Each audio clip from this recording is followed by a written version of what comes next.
welcome back to Let's Play Great Ace Attorney 2 Resolve. This is VitaFuser. In our last episode, we proved the two cases were intertwined, and it's time to figure out what's going on now.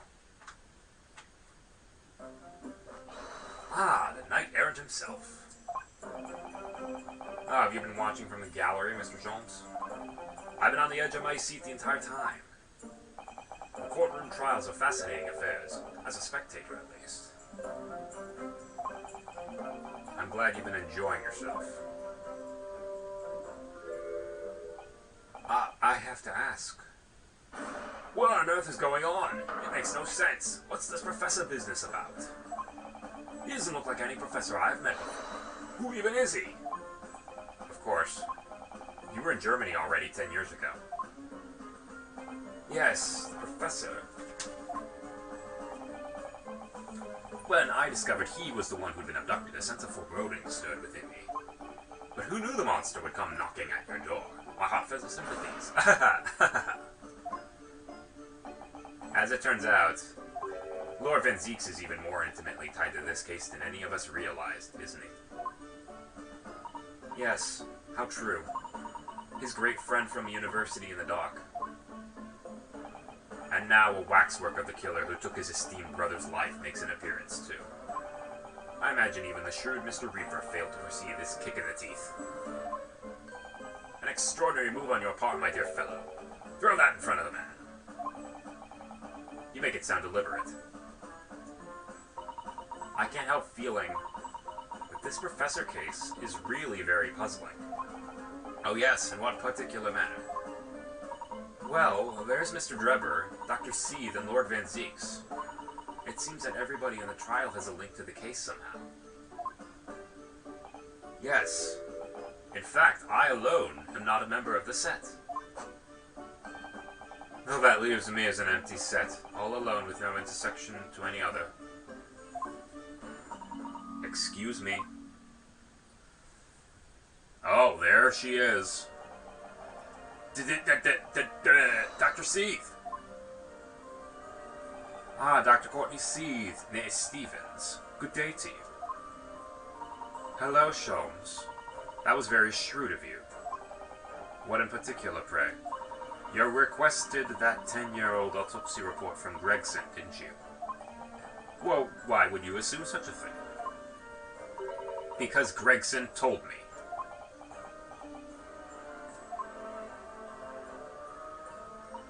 To think it's been 10 years. 10 years in the laboratory, wielding my scalpel. I smell of nothing but corpses and disinfectant. A policeman on the jury had a lot to say about you, as it happens, Dr. Seeth. And I've accused you of being complicit in what happened. I'm hoping you'll take the stand and tell the truth about what really happened. That certainly won't be possible. Lord Van Zieks won't be summoning me as a witness. Lord Strongheart has forbidden it. Oh, you! The Pandora's box you were warned about is the Professor case. But please don't make the mistake of thinking you'll get any information about it out of me. But attempting to hide from the truth, that's cowardice. I've always fought crime in the way that I see fit. I've no regrets, none at all. And that's all I came here to say. So, good day to you. She's hiding something. They all are. She mentioned it too, this Pandora's box. Whatever does it all mean? There's really no cause for concern, I assure you.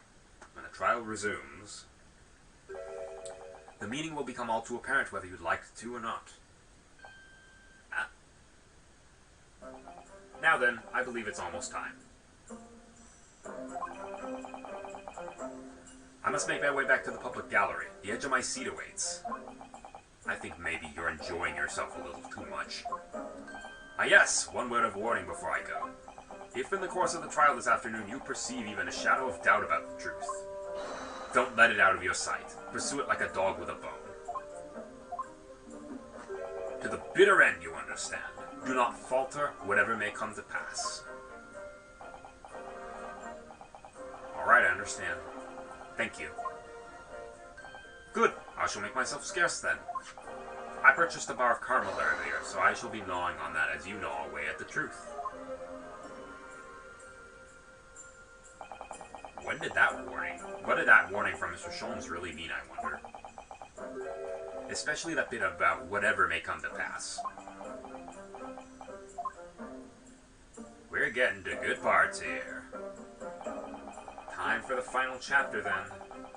I'm determined to find the truth. No matter what.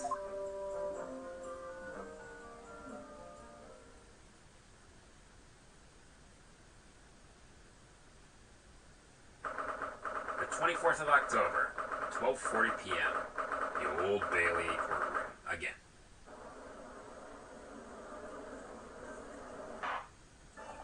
In the name of Her Majesty the Queen, I hereby reconvene the proceedings of this court. Counsels for the defense and prosecution, are you ready to continue? The prosecution's ready, my lord. Yes, my lord. The defense is also ready. As the court is aware, a case under our scrutiny began with a damaging incident at the Great Exhibition.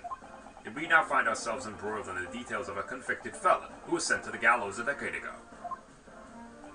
This trial has certainly defied all expectation, as seems to be the fate of all trials in which this Nipponism is involved, my lord. So then, let us begin our exploration of the defense's assertion that the waxwork was cardinally involved in this matter. Lord Van Zieks, my lord, are we still awaiting the arrival of Madame Tuspell's? Not at all. She is in the antechamber as we speak and ready to be summoned. Very well. Bring in the witness. At once, my lord. Bailiff, show Madame Tuspell's to the stand. Things are about to become a lot more intense. If Drebber's responsible, as I'm sure he is, it means he must have had an accomplice in Dr. Seath. And what connects the pair of them is the waxwork. Yes, the model of the professor. That's the key to the link between these otherwise unrelated individuals. It's a tenuous link, admittedly, but at present, it's all we have to go on.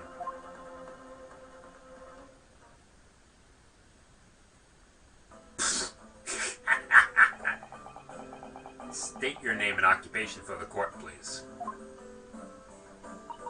My name is Madame Esmeralda Tuspells. I'm a waxwork artisan, and I'm currently making The Great Detective, and the proprietress of Madame Tuspell's Museum of Waxwork. You will have to pardon me for working as I testify. My new exhibit must open very soon. Oh, so he finally gets a statue, does he? Now there are 2 of them in the world. Oh my, what expression is she carving onto that face? A number of days ago, a particular waxwork model was stolen from your museum. Can you confirm this? Oui, that is true. At first, we believed it had been kidnapped. A waxwork model? Kidnapped? Yes, my lord. There was a demand for ransom money left behind by the culprit. However, according to what I have just been told outside the courtroom, that was not the true reason. I understand it was utilized as a substitute for the body of a murder victim. At present, that is no more than conjecture proposed by the defense. This is the victim of the case in question, Mr. Odie Asmund. But of course, I know him well. He is a part of my Odious Personages exhibit.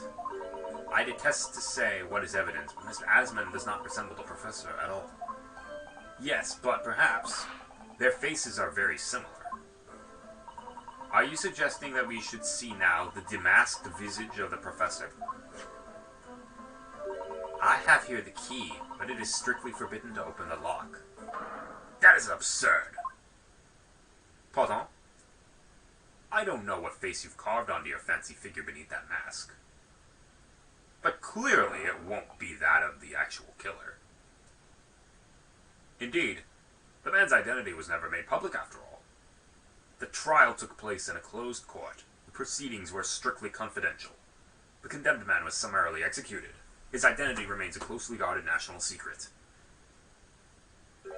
There is no possible way that the repository of tawdry exhibits would get its hands on that information. Careful, you'll get the coup dommage. It would seem you are unaware of the Tuspell's principles. What principles? The family Tuspell's has always prided itself on sculpting its models à la perfection. Every detail, including the visage, is fashioned with complete fidelity. Et voilà our principles. There is a well-known legend about the Tuspell's waxworks from the time of the French Revolution. A member of the Tuspell's family is said to have made a waxwork of the queen who was executed. Oui, that is true. It was a century ago now. I believe the queen's face was carved in the minutes following her death, actually at the guillotine site. You are correct. The model is on display still today at the House of Horrors. We Tuspells will stop at nothing to obtain a faithful replica of our subjects. To me, a somewhat disturbing tenacity of purpose. It is the only way to obtain a truly lifelike representation of the subject. Now that's what you call an artist. And it has been my family's secret for generations. Do you mean to say that beneath that mask... Oui, the true visage of the killer is there. This is ludicrous. It's out of the question. The professor spread terror throughout Great Britain. As a result, the Madame Tuspell's special exhibit remains extremely popular even today. The killer emerging from his own grave. It is a sight to behold, you should come. I think, madam, it would be beneficial to hear your formal testimony on this matter. You will explain every detail of this macabre marble, and your personal involvement in its creation. With pleasure.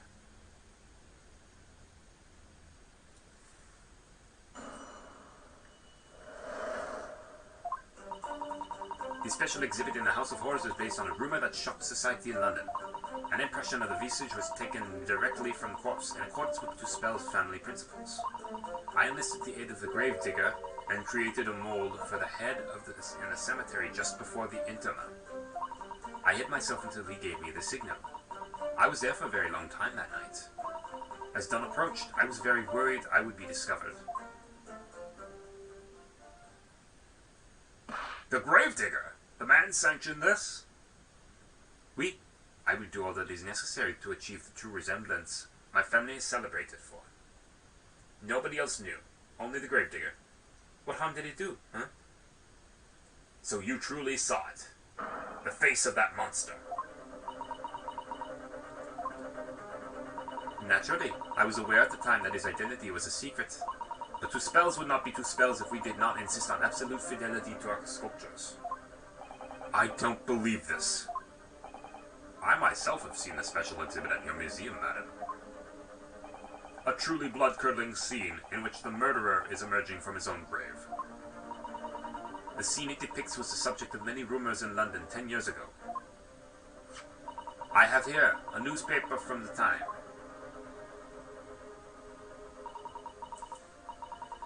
The special exhibit was based on the picture in this article.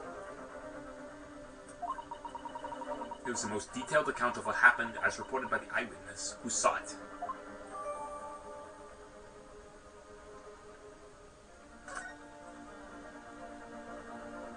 Man rises from the grave. It's too absurd for words. The public enjoy absurdity, monsieur. It is why I've reproduced the scene as carefully as possible in my museum. And it's a waxwork from that exhibit that was stolen some days before the incident at the Great Exhibition, wasn't it? That is correct. The professor you see before you here. Most puzzling. Counsel for the defense, proceed with the cross-examination. This waxwork links Drebber to Dr. Seeth, and there has to be some reason for that, which hasn't yet come to light. But I'll find it. We'll get to the bottom of it really happened. I'll prove that Dr. Seeth and Drebber were in on this crime together.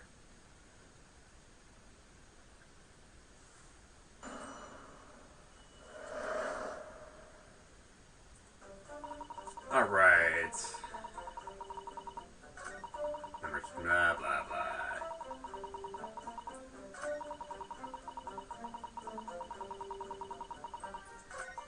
I hid myself into the game.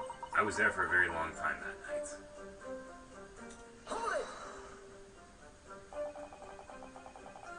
You were there longer than you expected to be? I had some difficulties in capturing the subject's form correctly. As I removed the mask, the mouth of the cadaver fell open and I had some problems with the chin. Dare I ask? The man had been dead for a short while already, you see. His muscles were relaxing and consequently his chin would not align itself correctly. Oh dear, what a horrible thought. Under normal circumstances I would have an assistant with me. However, that night I was alone, and as a consequence, missed my preferred window of time. What do you mean? When I take the impression of the visage of a cadaver, I always wait until 3 hours after death. Why 3 hours? Is that amount of time significant? It's because of rigor mortis. A wriggly mortis? No, it's the name given to a phenomenon that occurs when recently deceased bodies. As a rule, 3 hours post-death, the muscles in the body begin to stiffen. By approximately 10 hours post-death, the entire body is completely rigid and unflexible. And then from that point on, the muscles slowly start to revert to their relaxed state. The effect is often used to estimate the time of death when a body is discovered. Well, that was an education. It's a slightly scary one. As the Mademoiselle says, rigor mortis commences 3 hours after death. It starts in the jaw. I see. So that's why you wait.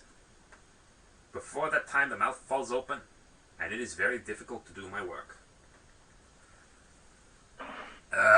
It's getting hard for me to do my work with all this talk of corpses. I wonder about that information in the court. Yeah, it's significant.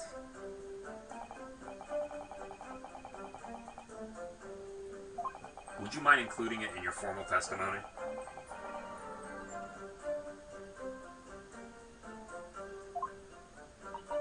Of course, I do not mind at all.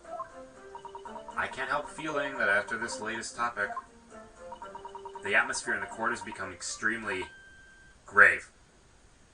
That's one of my jokes there. This is no time for jokes, Miss Usato. This is the perfect time for jokes. Madam, kindly amend your testimony as discussed. Bien sûr. Okay.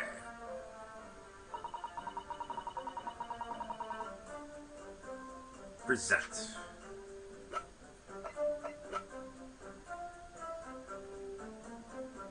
The killer's autopsy report.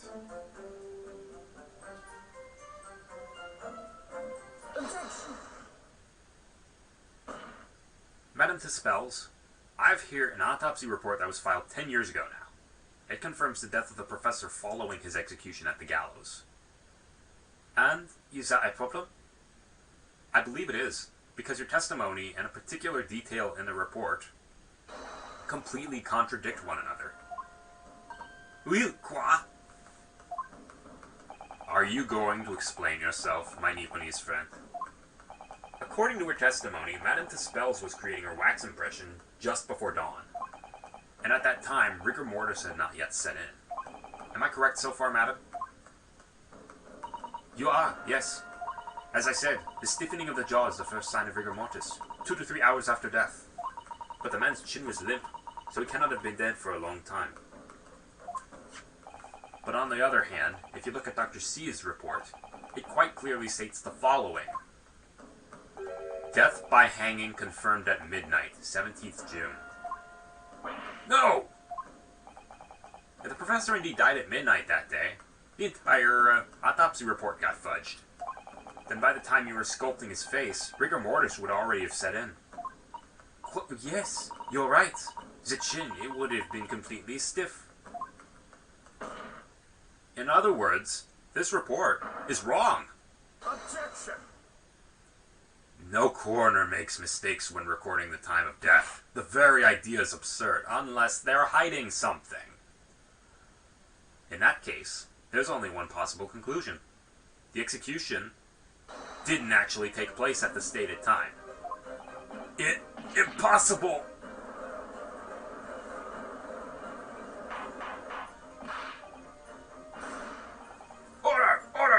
Counsel, this is beyond folly.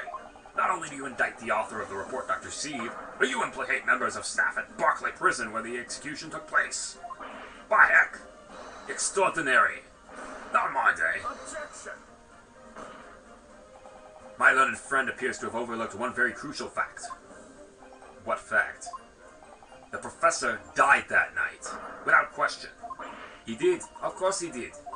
I moved the man's limp jaw with my own hands. There was no... Yes, the professor died that night. But what if he didn't die at the gallows? Didn't die... Are you insane? What exactly are you suggesting did happen in that case?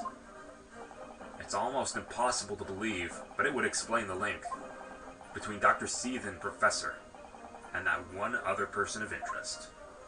I have evidence that will explain exactly what I'm suggesting that night.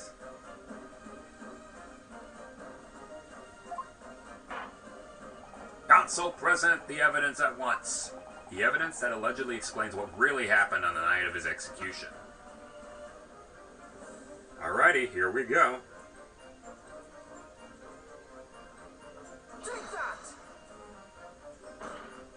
What happened that night is written very plainly in this newspaper article. Executed criminal returns in the dead of night at local cemetery. You're suggesting it was a corpse coming back from the dead now. Well, if this article is to be believed, yes. The professor, assumed dead following his execution, emerged from his grave and was killed again. Objection! Don't be a fool. That's simply a rumor published by the gutter press. Can you be certain of that? Are you serious? The point is, as the article says, there was a witness to what happened. My word! Yes, indeed! My what? Mais oui. The young man who stole into the cemetery by chance that night. Objection! Of course there was a witness. The story didn't write itself, but obviously the man who made it all up. And in any case, this was 10 years ago now. There would surely be no hope of finding him. Objection! I wouldn't be so sure. On the contrary, my lord. We all know this witness very well.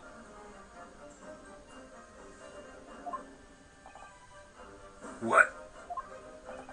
Are you suggesting, counsel, that you've identified the person in question? That you know who claims to have seen these utterly incredible events take place? We've all met him. In fact, you could say he's right here, before my very eyes. You will substantiate your latest claim now, then, counsel. Who is the alleged witness of this staggering scene from the cemetery 10 years ago? Take that! The man in question is Mr. Enoch Drebber. Drebber? The previous witness. The special exhibit in the House of Horrors at Madame Tuspell's Wet Museum of Waxwork recreates that decade-old scene in great detail.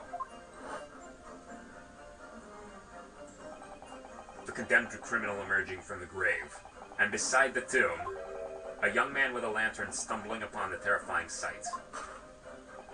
And that young man is a 10-year younger Mr. Enoch Drebber.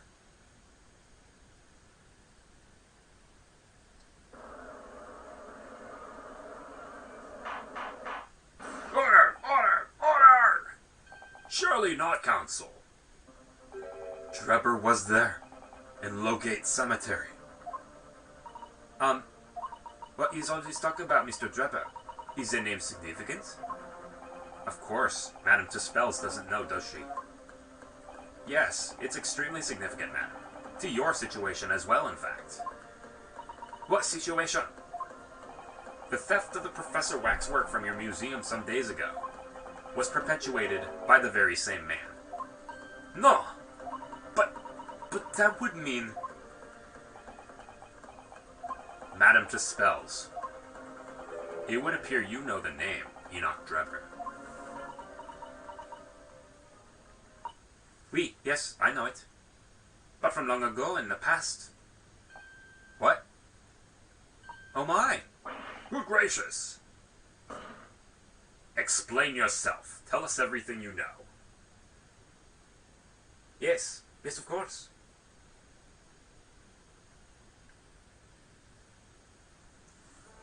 The story of the young man and the terrible sight he witnessed in the cemetery 10 years ago. was published in every single newspaper in London and throughout Great Britain. However, in all of the articles, the witness was simply described as a certain young man. No details were published about his identity. His name was never revealed. That is, apart from in one newspaper.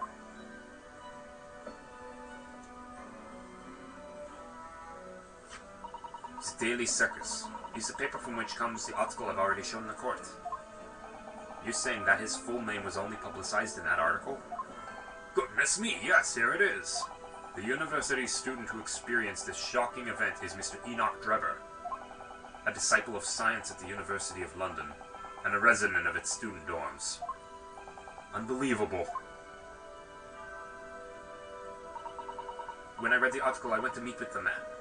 His discovery of the condemned criminal coming back to life in the cemetery in the dead of night would make a perfect exhibit for my House of Horrors, whether it was the truth or not.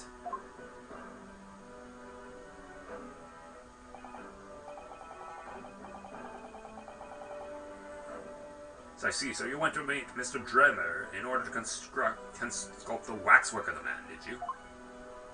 Exactement. He was studying science at the University of London in those days. He was just a poor student. I paid him £5 to model for the waxwork. And since that time, it has been in my museum to recreate the scene of terror from the cemetery.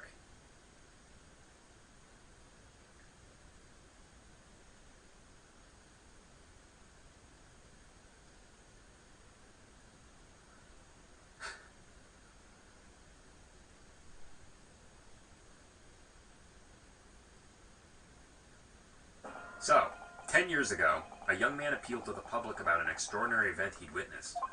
A criminal who had been put to death, re-emerging from his grave in the middle of the night. But the public treated his claim as nothing more than an amusing anecdote and was soon forgotten. 10 years later, the same man steals a waxwork model of the executed criminal, ostensibly to use as a body double for the victim in the case we're discussing here today. Even though the waxwork's build is a poor match for the victim, and its face is obscured by a mask. So the question is, why would the man do such a thing? Which brings us to 3 days ago, when the birdcage crashed in the Crystal Tower.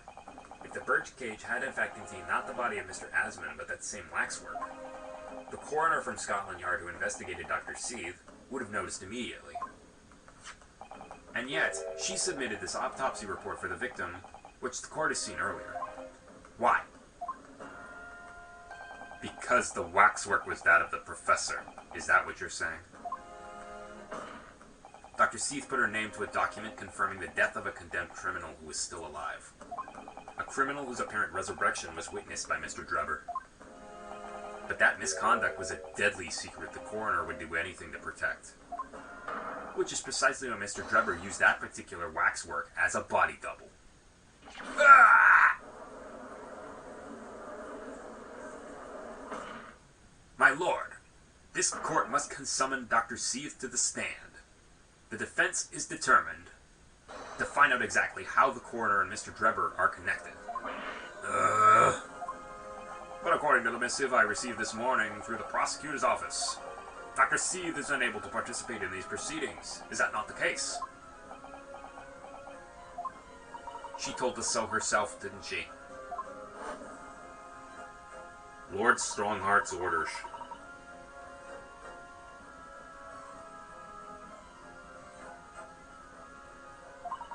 Lord Strongheart has forbidden it. The Pandora's box you were warned about is the Professor case. But please don't make the mistake of thinking you'll get any information about it out of me.